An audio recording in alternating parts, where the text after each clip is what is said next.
નમસ્તે દોસ્તો, આપનું સ્વાગત છે ન્યૂઝ ગુજરાતી પર। અહીં અમે તમને રોજની 20 મોટી ખબર આપીશું સરળ ભાષામાં સચોટ માહિતી સાથે। જો તમે છો ચેનલ પર નવા તો તરત જ સબસ્ક્રાઇબ કરો અને બેલ આઇકન દબાવો જેથી દરેક મહત્વપૂર્ણ ખબર સૌથી પહેલા તમને મળે। ચાલો શરૂ કરીએ આજના મુખ્ય સમાચાર।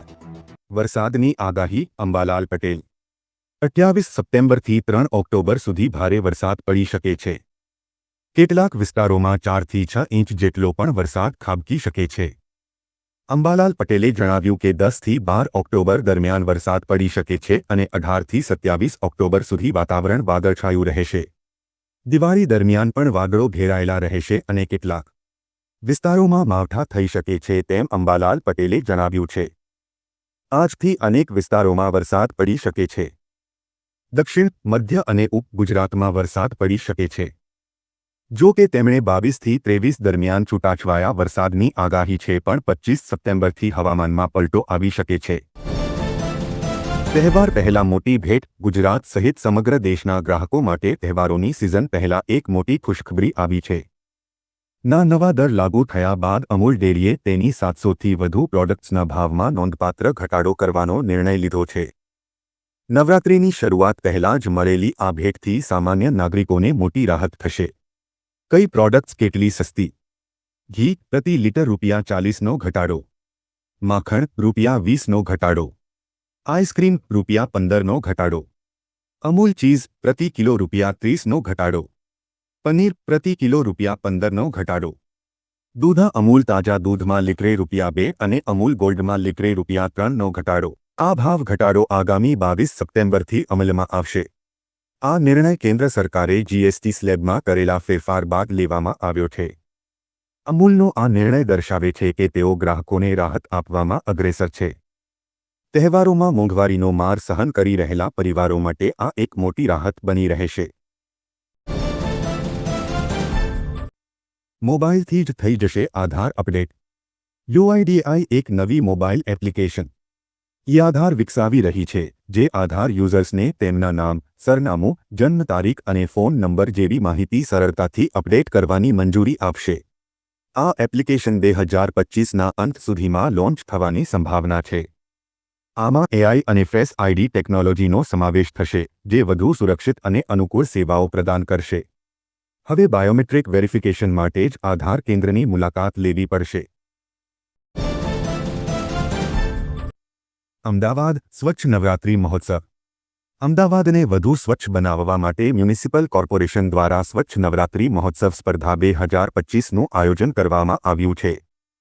આ સ્પર્ધાનો મુખ્ય ઉદ્દેશ્ય નવરાત્રિ દરમિયાન સિંગલ યુઝ પ્લાસ્ટિકનો ઉપયોગ ટાળવાનો અને સ્વચ્છતા જાળવવાનો છે।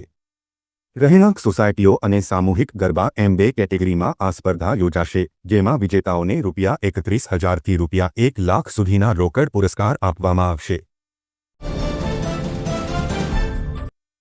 આ કામ કરી લો, નહીંતર બેંક એકાઉન્ટ થઈ જશે બંધ। ભારતીય રિઝર્વ બેંક દ્વારા 1 જુલાઈથી 30 સપ્ટેમ્બર 1925 સુધી કેવાયસી અપડેટ ઝુંબેશ ચલાવવામાં આવી રહી છે। ખાતાધારકોને તેમના બેંક ખાતા સક્રિય રાખવા માટે કેવાયસી અપડેટ કરવું જરૂરી છે। આરબીઆઈ દ્વારા વોટ્સએપ સંદેશ મારફતે પણ લોકો સુધી માહિતી પહોંચાડવામાં આવી રહી છે। કેવાયસી માટે આધાર, મતદાર આઈડી, ડ્રાઇવિંગ લાયસન્સ, પાસપોર્ટ અથવા એનઆરઈજીએ કાર્ડની જરૂર પડશે।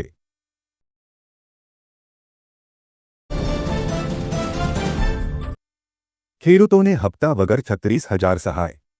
સરકારે પ્રધાનમંત્રી શ્રમયોગી માનધન યોજના શરૂ કરી છે જેના હેઠળ દર મહિને ₹3,000 પેન્શનનો લાભ આપવામાં આવશે જેમાં જોડાઈને તમે પણ લાભ લઈ શકો છો। સરકાર દ્વારા શરૂ કરવામાં આવેલી યોજના પીએમ શ્રમયોગી માનધન યોજના છે।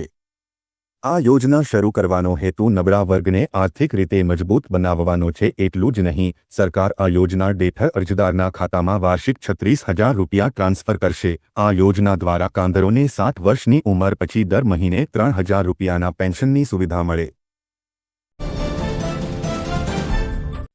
તમારા ઘરનું લાઇટ બિલ ઝીરો આવશે। આ યોજનામાં ફટાફટ કરો અરજી। દેશમાં વધતા વીજળીના બિલથી પરેશાન લોકો માટે કેન્દ્ર સરકારે પીએમ સૂર્ય ઘર સોલર રૂફટોપ યોજના શરૂ કરી છે। આ યોજના હેઠળ ઘરની છત પર સોલર પેનલ લગાવવા માટે 40%થી 70% સબસિડી મળશે જેથી લોકોને સસ્તી, સ્વચ્છ વીજળી મળે અને પર્યાવરણ સંરક્ષણમાં યોગદાન મળે।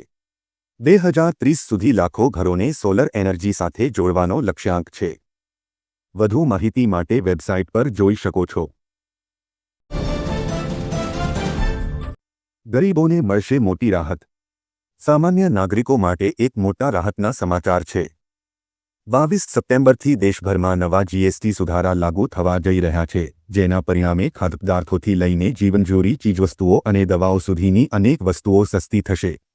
આ સુધારો ખાસ કરીને મધ્યમ વર્ગના પરિવારો માટે આર્થિક બોજ ઘટાડશે, કારણ કે જીએસટી કાઉન્સિલે 12% અને 2.8ના ટેક્સ સ્લેબને નાબૂદ કરવાનો ઐતિહાસિક નિર્ણય લીધો છે।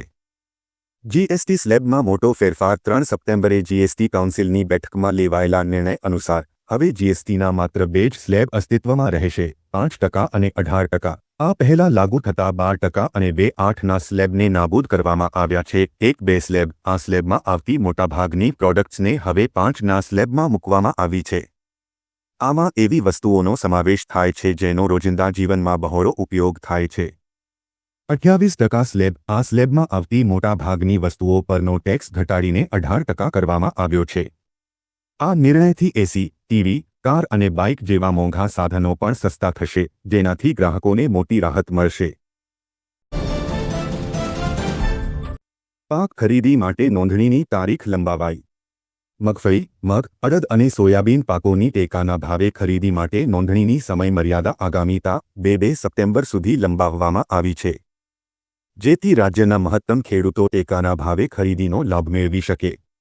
આજતા 19 સપ્ટેમ્બર સુધીમાં કચ્છ જિલ્લામાં 11,907 ખેડૂતોએ મગફળી માટે, 355 ખેડૂતોએ સોયાબીન માટે, 162 ખેડૂતોએ અડદ માટે તેમજ 56 ખેડૂતોએ મગ માટે ટેકાના ભાવે વેચાણ માટે નોંધણી કરાવી છે।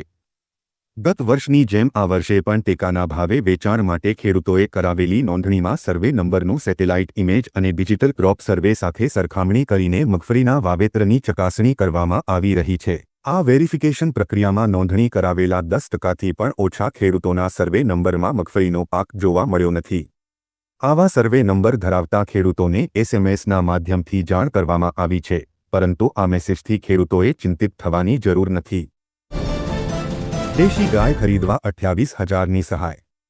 સૌરાષ્ટ્ર અને ગુજરાતના અન્ય વિસ્તારોમાં પશુપાલન હવે માત્ર દૂધ ઉત્પાદન પૂરતું નથી, પણ ખેડૂતો માટે આવકનો મજબૂત સ્ત્રોત બની રહ્યું છે।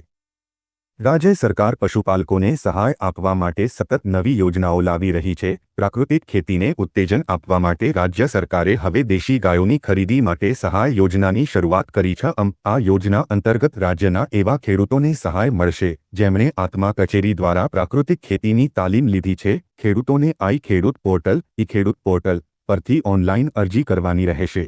સહાય સ્થાનિક નસ્લની 2 ગાયોની ખરીદી માટે આપવામાં આવશે। કોને મળશે લાભ? યોજના સામાન્ય, અનુસૂચિત જાતિ અને અનુસૂચિત જનજાતિના ખેડૂતો માટે ખુલ્લી છે। લાભાર્થીએ અનિવાર્ય રીતે આત્મા કચેરી પાસેથી તાલીમ લીધેલી હોવી જોઈએ। 2 દેશી ગાયોની ખરીદી ફરજિયાત છે, જે કેશ નટ થકી કે નાબાર્ડના નક્કી કરેલ યુનિટ ખર્ચ મુજબ ખરીદવામાં આવે। 2 ગાયોની ખરીદીના ખર્ચમાંથી 35% જેટલી રકમ અથવા મહત્તમ રૂપિયા 28,000 સરકાર દ્વારા સહાય રૂપે આપવામાં આવશે।